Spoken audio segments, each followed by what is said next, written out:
Ciao ragazzi, io sono Maria. Ciao, e io sono Simone. Stiamo andando al Job Orienta di Verona, dove dal 25 al 27 novembre troverete il nostro stand ENAIP Veneto al padiglione 7.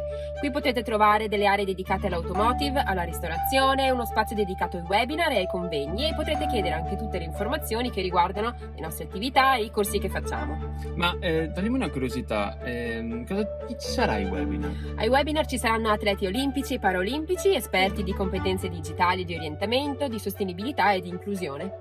E di cosa parleremo nei nostri bellissimi convegni? Parleremo della formazione, del futuro, del sistema duale, delle strategie educative nell'era digital, dello sviluppo della formazione professionale e dei talenti al femminile. Ma la parte più entusiasmante sarà la premiazione per il miglior formatore, il miglior studente e la migliore azienda. Quindi vi aspettiamo tutti in fiera dal 25 al 27 novembre. Ciao! Ciao!